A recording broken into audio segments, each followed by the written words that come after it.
Chicos, buenos días.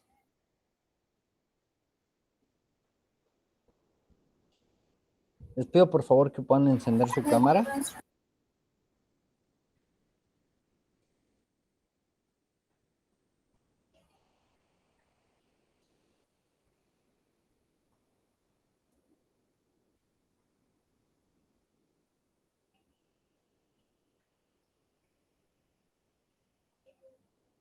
Bien.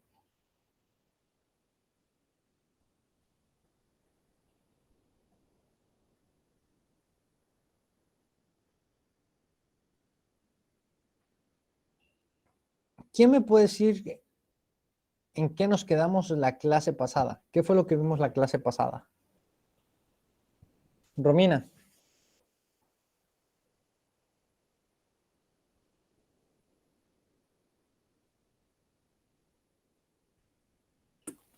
¿Qué Romina, profe? ¿Yo? Alexa, Romina, Alexa.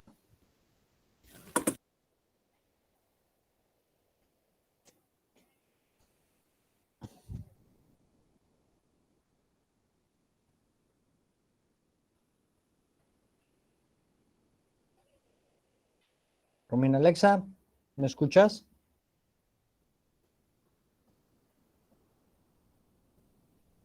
Creo que no. A ver, Romina, Montserrat.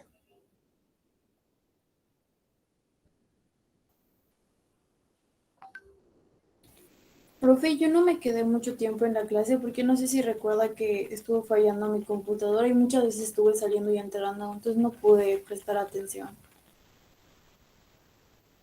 Pero según yo creo que lo que entendí o lo que me Ok. quedé alcancé a escuchar, hablamos de los antecedentes más importantes de la independencia de México o algo así, que yo recuerde.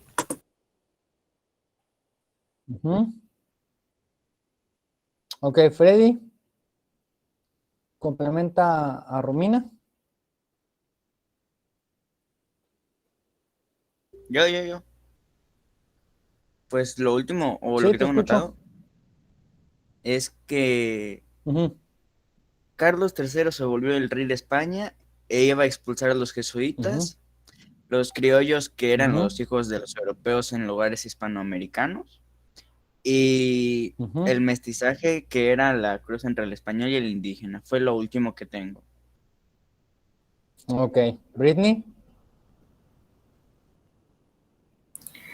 Es eso.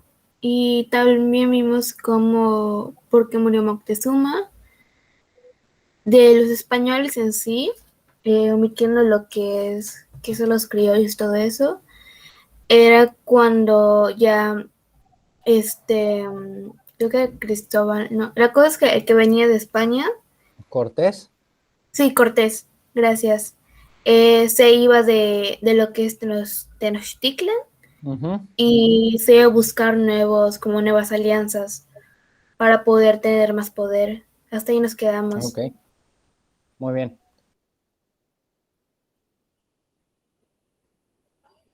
¿Cuáles fueron los tres eventos o los dos principales eventos que encendieron el movimiento de independencia?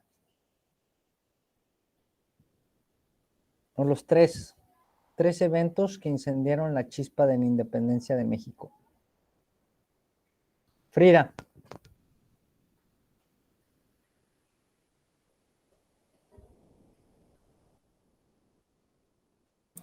¿Sí? No lo escuché, profe. Los tres eventos históricos que motivaron el inicio de la lucha de independencia de México.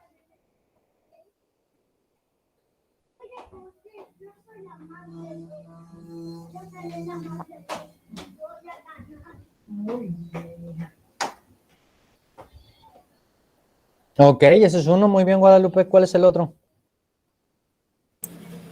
Sería la Revolución Francesa. La Revolución Francesa, muy bien. Y el que provocó estos dos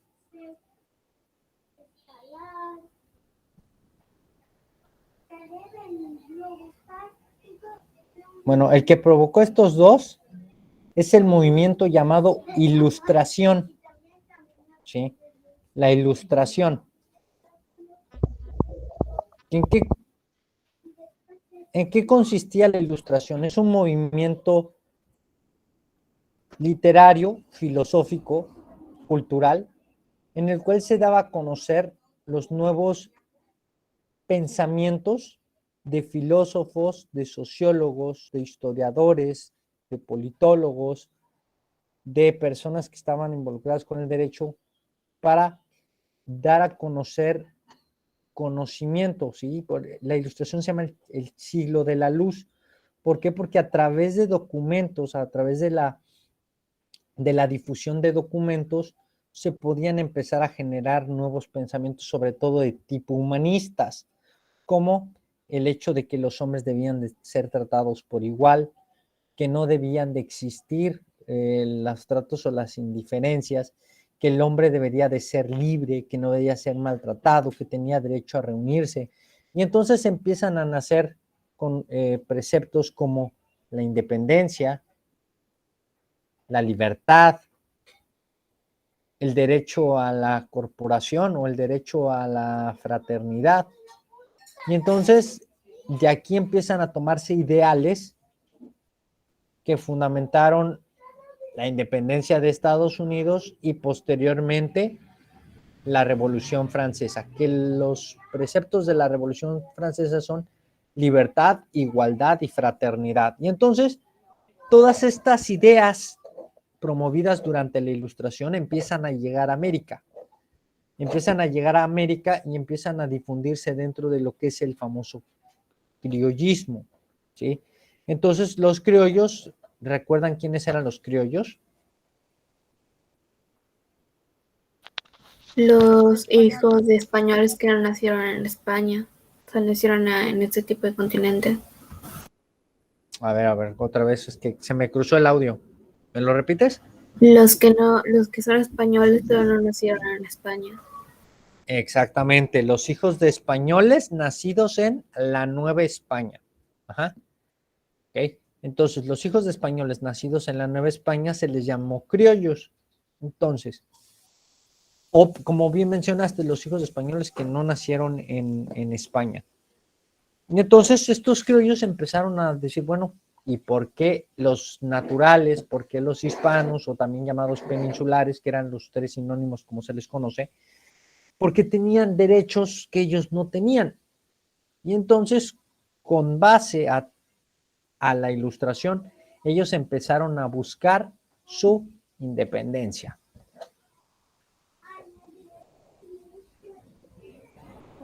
Entonces, ya para inicios del siglo XIX, en los primeros años de 1800, Inglaterra y España estaban enfrascados en guerra. Estaban enfrascados en guerras. Y entonces el rey de España ordenó, pues, sacar todo el dinero de donde se podía para poder comprar armamento, para poder enfrascarse con la guerra con los ingleses. Y como ya no había dinero, pues hasta la iglesia pagó los platos rotos. Y entonces todo lo que era parte de la administración de los recursos de la iglesia pasaron a ser parte del Estado español. Y entonces España se quedaba cada vez sin menos dinero, sin menos recursos. Para acabarla, ahora sí que para acabarla de malas, Francia invade España y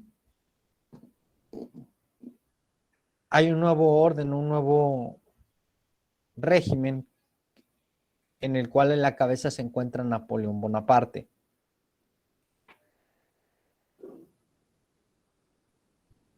Entonces, ¿quiénes iban a quedar arriba de los criollos? Los peninsulares, los hispanos o también llamados naturales. Pero además arriba de ellos, ¿quiénes iban a estar? Pues los franceses. Y entonces esto no lo veían con buenos ojos los criollos, que veían cada vez más perdida su causa. Y entonces empiezan a generar este movimiento que se les llama conspiraciones, ¿sí? Que es para buscar la independencia de los territorios y que va a tener 2 intentos de conspiración que van a ser delatados y descubiertos, y la conspiración buena, la que termina siendo efectiva y que termina con la independencia, es la conspiración de Querétaro de 1810, que tiene a Miguel Hidalgo como la figura principal, pero Hidalgo no estaba solo, junto con Hidalgo había militares que eran parte de del ejército real, del ejército español, pero que eran criollos y que buscaban rebelarse en contra de la corona. Aquí estaban Juan Aldama, Ignacio Allende, Abasolo, pero también estaban corregidores, que eran Miguel Ortiz de Domínguez y José Ortiz de Domínguez. Y entonces juntos inician el movimiento de conspiración, que en un inicio estaba pactado para realizarse en diciembre, pero el movimiento fue delatado y entonces lo tuvieron que adelantar, y entonces se convoca a toda la gente el 15 de septiembre de 1810, pero el grito como tal se da el 16 de septiembre de 1810. Ahora, dentro de lo que nos cuentan a nosotros es que Hidalgo tomó el estandarte de la Virgen de Guadalupe y con eso dijo, pues con esto voy a llamar a la independencia, cosa que no es cierto. Tuvieron que pasar los días, ya una vez avanzado el movimiento, para que Hidalgo fuera quien tomara la decisión de entrar hasta la iglesia de Atotonilco y ahí tomar el estandarte de la Virgen de Guadalupe. ¿Qué pasaba? Hidalgo era religioso, era la figura religiosa y era el gancho para que llegaran el pueblo y que apoyara la causa. Pero Hidalgo no sabía nada de estrategia militar, pero, como les dije, Hidalgo era el líder moral. Y entonces, ¿ustedes a quién creen que iba a seguir la gente? ¿Al religioso o al soldado rebelde español?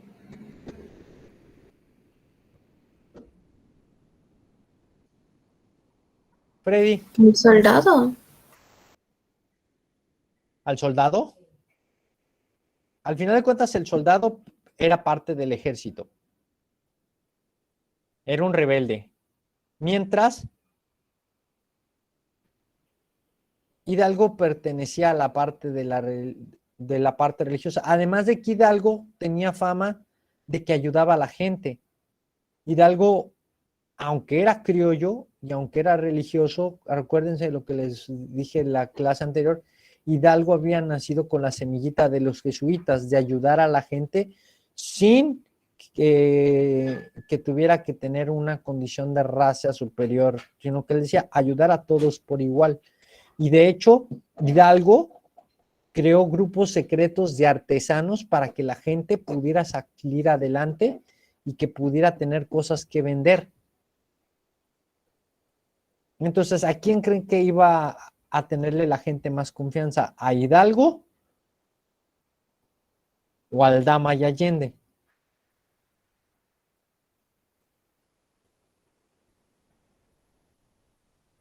¿Tú qué dices, Freddy?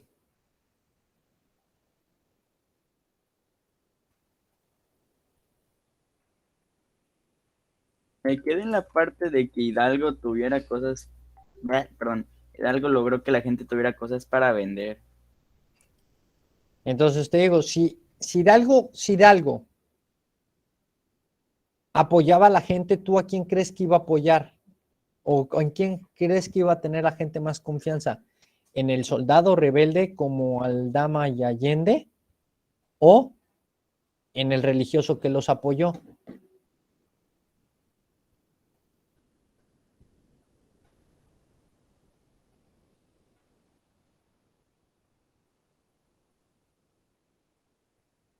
Freddy.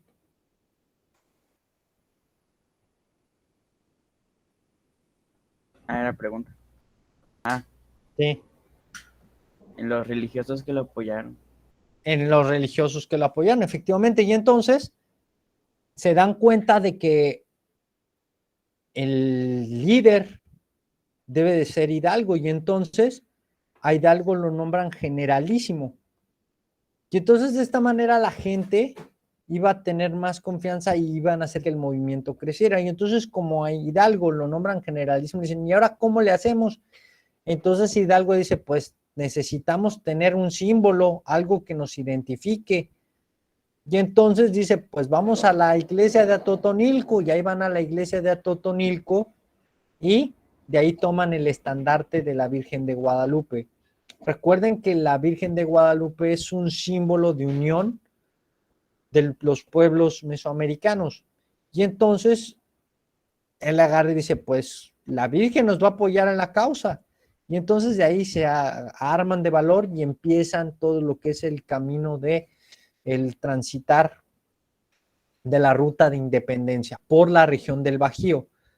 Pero no todo iba a ser miel sobre hojuelas del ejército de Hidalgo. Estaban teniendo resultado efectivo dentro de las campañas, pero tuvieron una derrota que fue muy dolorosa, que fue la derrota en el puente de Calderón en Guanajuato, donde perdieron a la mitad de su población. Pero antes de ello, a Hidalgo se le empieza a salir se le empieza a salir la estrategia fuera de las manos.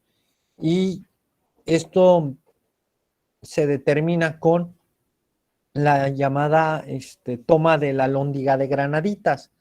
¿Qué es la Alhóndiga de Granaditas? Que muchos han escuchado hablar de que la Alhóndiga de Granaditas, pero ¿qué es una Alhóndiga de Granaditas? Romina, ¿tú qué crees que sea la Alhóndiga de Granaditas?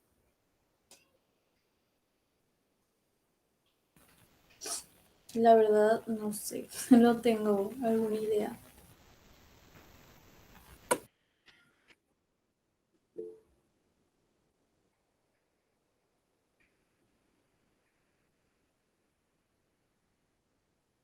A ver, alguien que me diga qué es la Alhóndiga de Granaditas, ¿qué cree que era la Alhóndiga de Granaditas?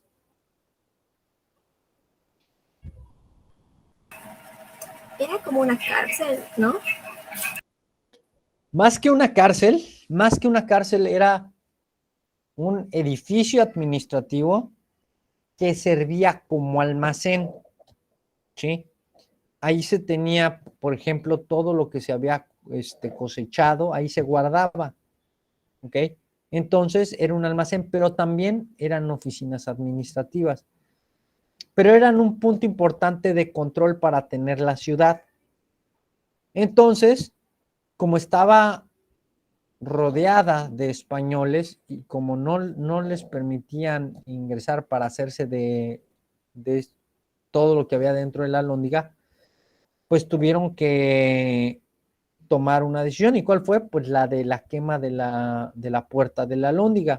Y entonces aquí aparece un personaje que es el llamado Pípila, que es un personaje que es un indígena que se ata una losa de piedra para protegerse de las balas y termina incendiando la puerta, con la cual ingresan y pues toda la multitud enardecida con machetes, sin importar qué o a quién se llevaran en el camino, pues provocaron una matanza sin igual de gente que ni debía ni la temía, es decir, que eran civiles que se encontraban nada más ahí dentro de la Alhóndiga. Entonces, pues este tipo de masacres fueron uno de los detonantes para decir que a Miguel Hidalgo se le salieron los rieles de la independencia, de la gente que dirigía. Además de esto, pues los insurgentes, como se les llamaba,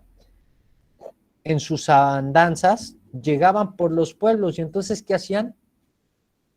Protegidos, sabedores de que eran un gran número de personas, entraban a las haciendas, las saqueaban, las incendiaban y pues dañaban a personas que no tenían nada que ver, y entre ellos eran criollos mismos, criollos que empezaron a darle un rechazo al movimiento insurgente. y que iban a terminar por aliarse con los españoles. Les voy a poner un pequeño video para reforzar lo que ahorita estamos viendo, que es acerca de Miguel Hidalgo.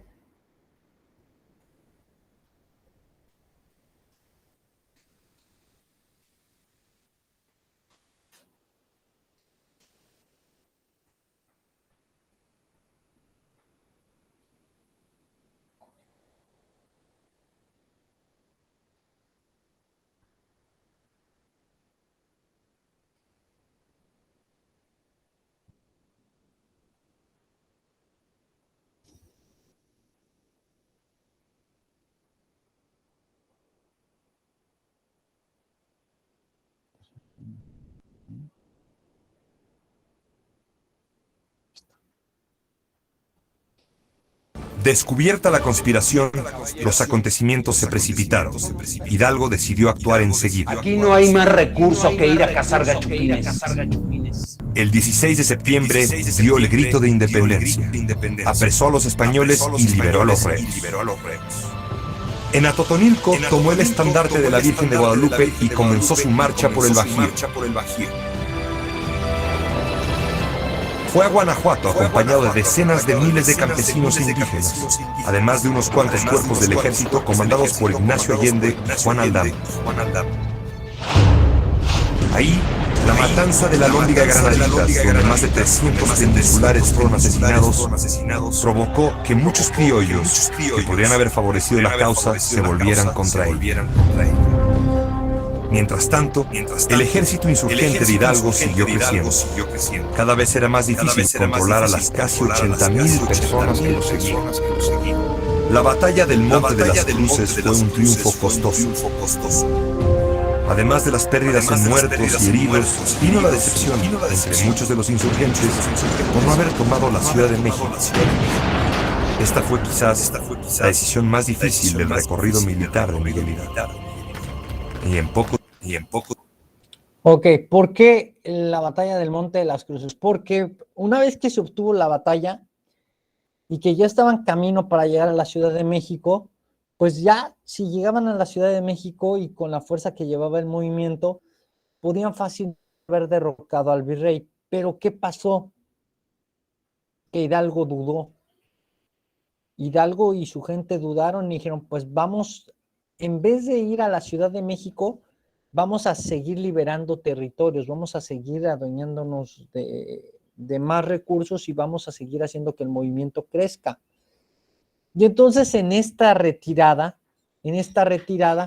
hubo un replanteamiento por parte de los españoles y entonces hubo un reacomodo dentro del ejército español y el que era en ese entonces el virrey Francisco Javier Venegas nombró a Félix María Calleja como el líder del ejército realista. Mientras esto pasaba y mientras seguían avanzando, pues Hidalgo agarró y dijo, ¿saben qué? Pues necesitamos que el movimiento siga creciendo. Y entonces nombró a José María Morelos como el que se iba a encargar de comandar al ejército insurgente en el sur. Ya, la clase anterior les había platicado quién era José María Morelos. Morelos también era un religioso, pero Morelos había sido pupilo de Hidalgo, es decir, fue estudiante de Hidalgo.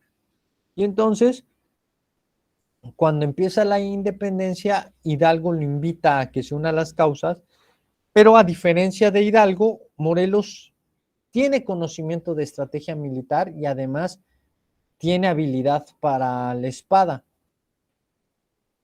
Entonces, Hidalgo le dice a Morelos, ¿sabes qué? Tú te vas para el sur, nosotros nos vamos a quedar aquí vamos a regresar a Guadalajara para seguir que el movimiento crezca.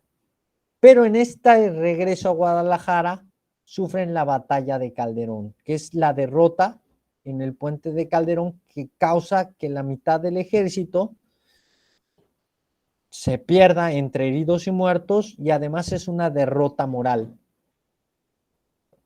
Después de aquí, de la derrota de Calderón, del puente de Calderón, hay que replantearse la estrategia. ¿Por qué? Porque ya no podían ingresar hacia la Ciudad de México, porque Calleja había demostrado su poderío. Y entonces hay que pedir alianzas, hay que pedir aliados. Y entonces llega a los oídos de Hidalgo y de Aldama que en la región del norte del país, en Coahuila, en Acatita de Baján, podían encontrar ese apoyo que estaban buscando. Entonces se van hasta Coahuila y allí en Coahuila los reciben, pero también los toman como prisioneros. Es decir, era una trampa. De ahí de Acatita de Baján en Coahuila son trasladados Hidalgo y los insurgentes hasta Chihuahua, donde días después iban a ser juzgados y fusilados.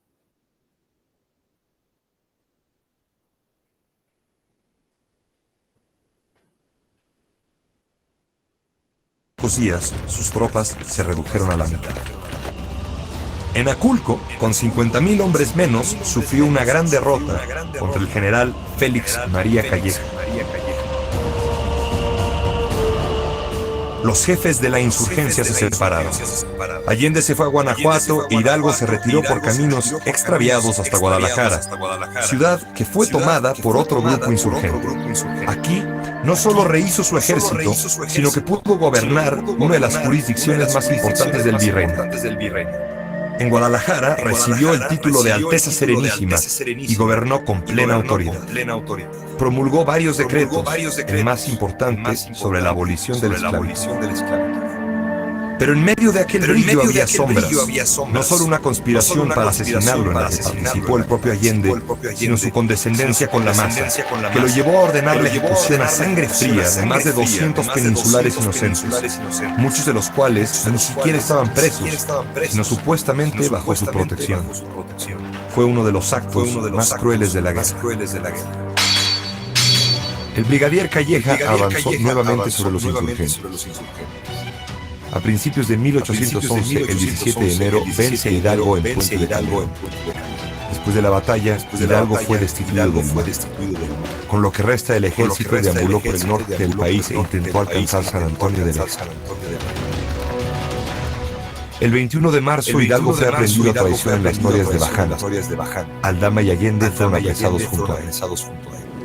En Chihuahua, Hidalgo fue sometido a un doble proceso, eclesiástico y militar.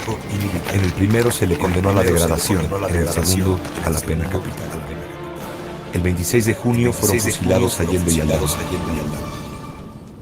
Un mes más tarde, el 30 de julio de 1811, Miguel Hidalgo murió fusilado.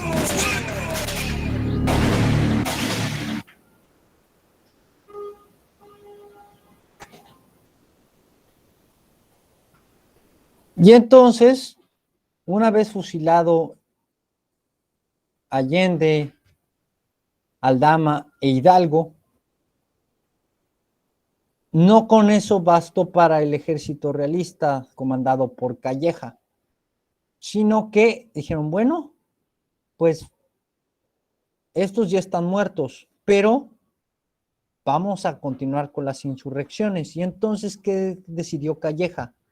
Calleja decidió que les cortaran la cabeza a estos personajes, que habían sido los principales incitadores del movimiento, y que fueran colocadas sus cabezas en cada una de las esquinas de la Alhóndiga de Granaditas. ¿Con qué objetivo? Pues con el objetivo de que cualquier persona que quisiera ser insurrecto hacia la corona española, que lo pensara dos veces. Y entonces de esta manera le metían temor a los que buscaban la rebelión, pero no contaban con que en el sur habían dejado a José María Morelos y Pavón.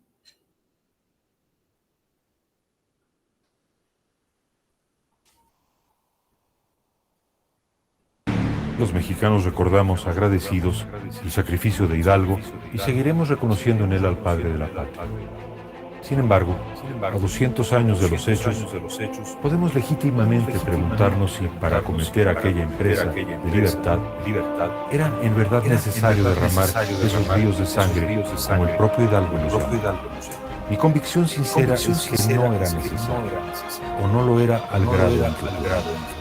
Porque aquel grito de fundación ha sido también un llamado justificatorio de la intolerancia de la historia mexicana. La terrible convicción, puesta en práctica una y otra vez, de que la violencia, y solo la violencia, redime.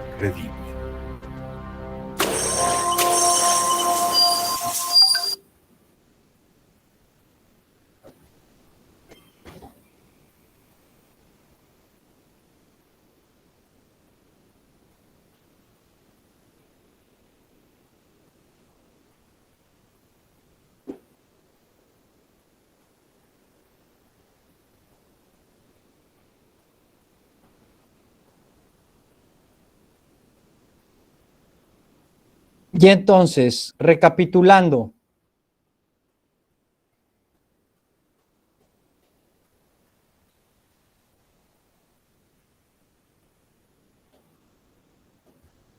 ¿qué eventos forman parte importante dentro de la primera etapa de la independencia? El 15 de septiembre de 1810, Hidalgo inicia el grito de independencia en Dolores Hidalgo, Guanajuato, apoyando al rey Fernando VII y mostrándose en contra del virrey Pedro de Garibay, quien apoyaba a los peninsulares y a los franceses. La avanzada inició en San Miguel el Grande, pasó por los territorios de Celaya, donde es nombrado Miguel Hidalgo generalísimo, y Allende es nombrado teniente general. De allí abordan hasta el santuario de Atotonilco, donde toman la insignia del estandarte de la Virgen de Guadalupe como lucha de guerra. Y ahí tuvimos días después la toma de la Alhóndiga de Granaditas, que provocó que un gran número de criollos rechazaran el movimiento insurgente.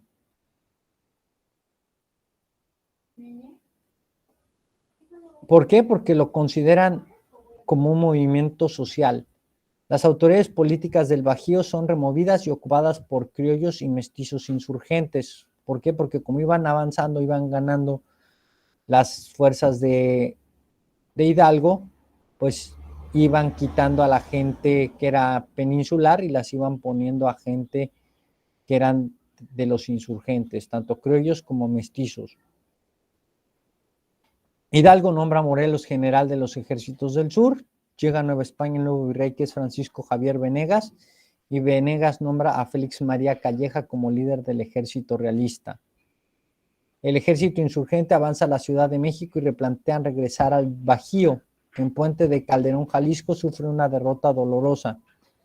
Y en Acatita de Baján, Coahuila, es donde resulta traicionado Miguel Hidalgo y llevado hasta Chihuahua, donde es fusilado primero Allende y Aldama el 26 de junio de 1811, mientras Hidalgo lo haría días después, debido a que Allende, Aldama y Jiménez fueron juzgados militarmente y fusilados.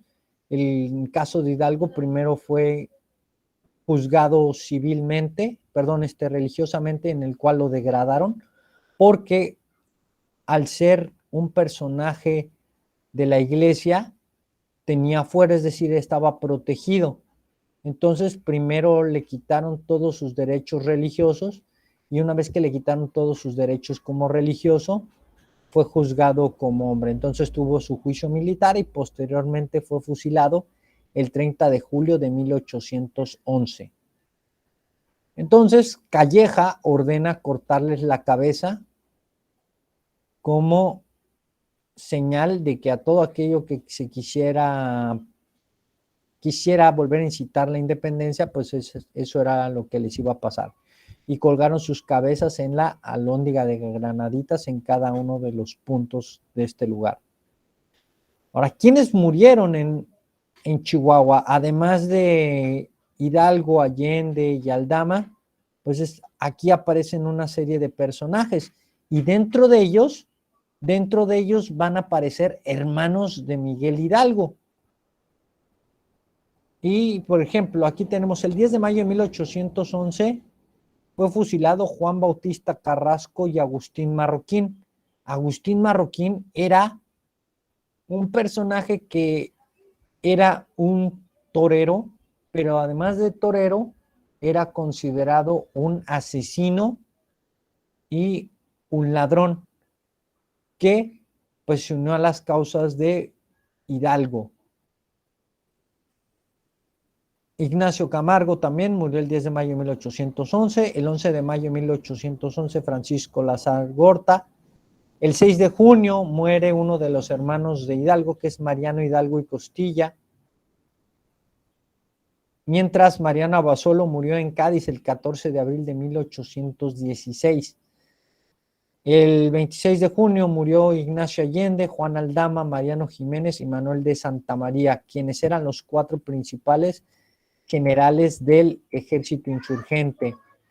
Después moriría José Ignacio Solís, Onofre Gómez Portugal, Vicente Valencia y José María Chico. Y el 30 de julio, el último que moriría de los insurgentes sería Miguel Hidalgo. Conclusión de la primera etapa de la independencia. ¿Alguien me ayuda, por favor, a leerlo?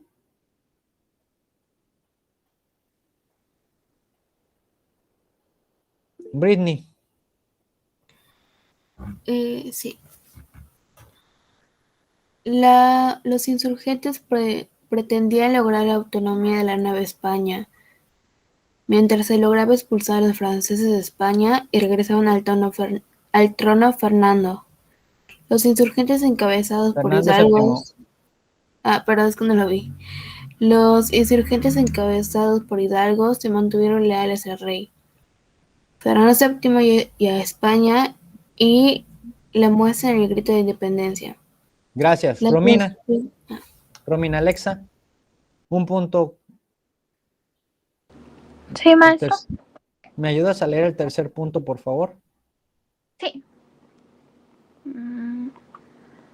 La conspiración de 1810 estaba planeada para desarrollarse en diciembre. Gracias. Yaretsi, el cuarto.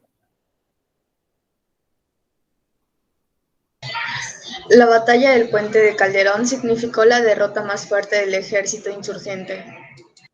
Gracias. Jonathan Manuel.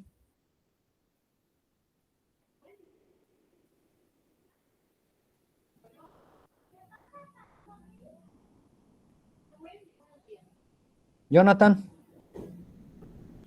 Tu micro, ok. A ver, ¿quién está aquí? ¿Lo puedo leer, maestro? Sí, por favor. De haber tomado la Ciudad de México, probablemente la lucha de independencia se hubiera consumado más rápido y la Nueva España logrado la autonomía que tanto soñaban los criollos. Exactamente. Lo único que pasó es que se alargó el proceso de independencia. Ok, bueno. Entonces,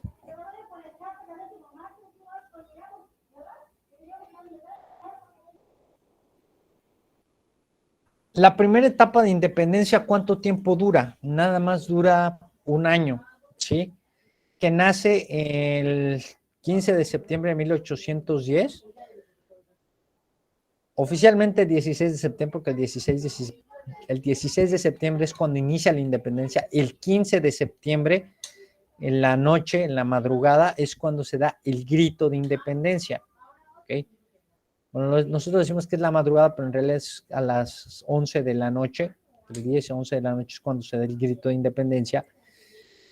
Porque yo les platicaba que anteriormente se celebraba la llamada misa de gallo, que era la misa que se daba cerca de la medianoche. Y entonces aquí es donde se convocó a la gente para que se uniera a la independencia. Pero el movimiento como tal inicia dentro de la madrugada. ¿Ok? Entonces, 15 de septiembre es el grito de independencia y el 16 de septiembre es cuando inicia la independencia de México. Ahora, ¿y termina cuándo? La primera etapa termina en julio de 1811 con la muerte de Miguel Hidalgo. Entonces, ¿cuándo inicia? Con el grito de independencia. ¿Cuándo termina la primera etapa? Con el fusilamiento de Miguel Hidalgo. ¿Ok? Hasta aquí de lo que hemos visto, ¿qué les ha parecido la figura de Miguel Hidalgo?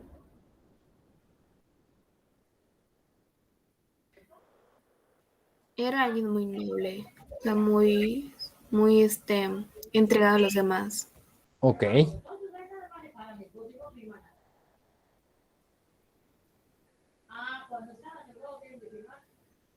Y del movimiento de independencia, el inicio del movimiento de independencia, ¿era realmente un movimiento de libertad de los indígenas?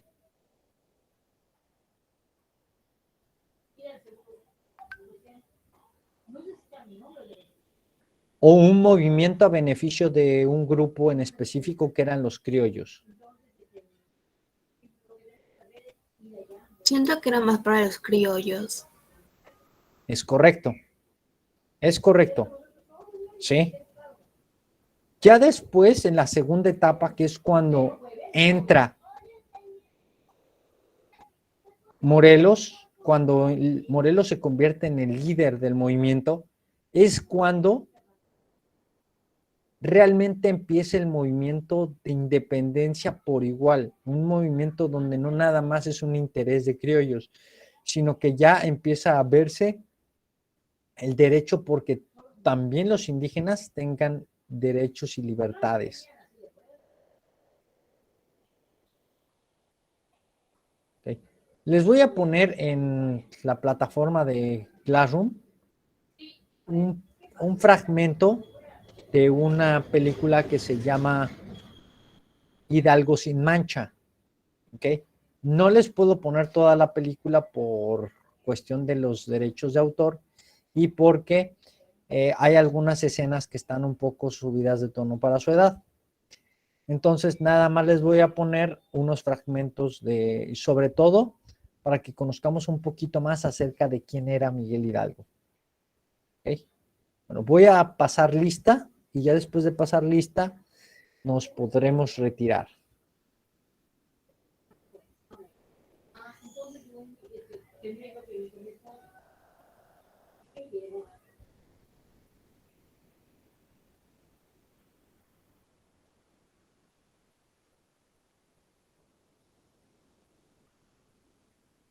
Ana Victoria López Ceballos. Sí, presente. Anant Alejandrina Cordero Castro. Presente. Andrea Aimé de Pedro Torres.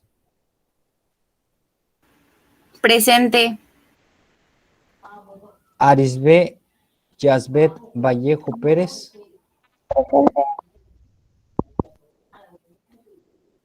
Britney Claire Moreno Novelo. Presente. Carla Marina Novelo Góngora. Presente. Cintia Belén Pérez Gómez. Presente. Dafne Paola Ortiz Falcón. Presente. Diego Ariel de Jesús Navarro Vite. Presente.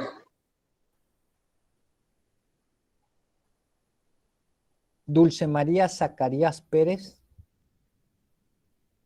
Presente, maestro. Freddy Yael Campos Cortés. Presentes. Frida Fernanda Heredia Rosado. Presente. Guadalupe May Sánchez.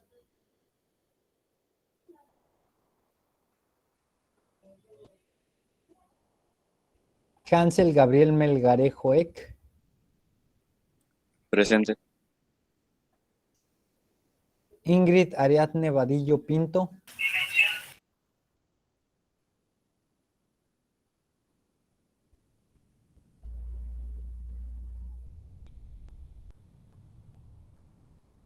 Sí, Guadalupe, sí te leí.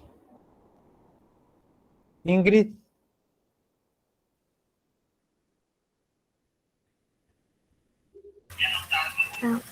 ¿Cuál era esto? Ahí está. Ingrid Ariadne. Presente.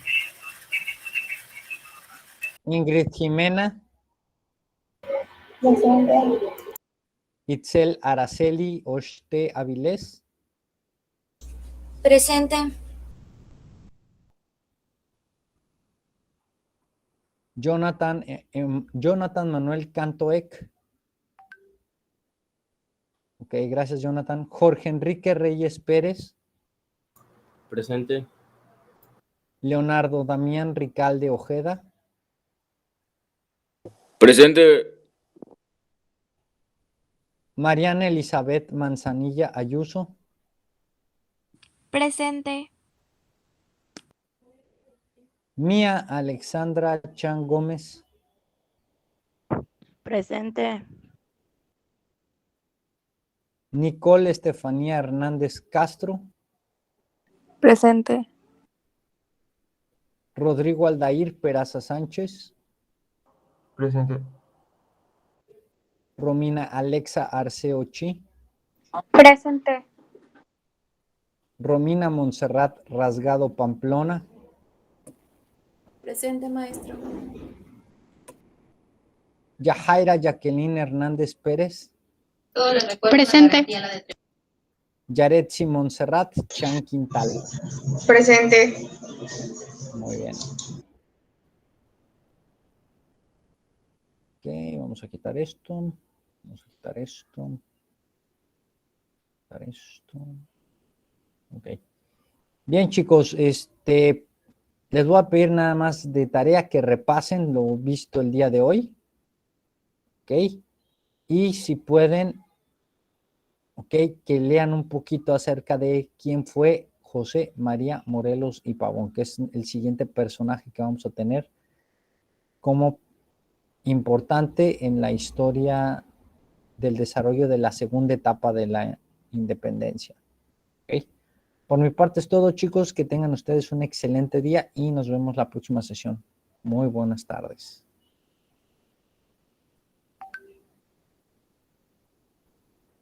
Hasta luego, maestro. Hasta luego, chicos. Adiós, maestro. Adiós, adiós.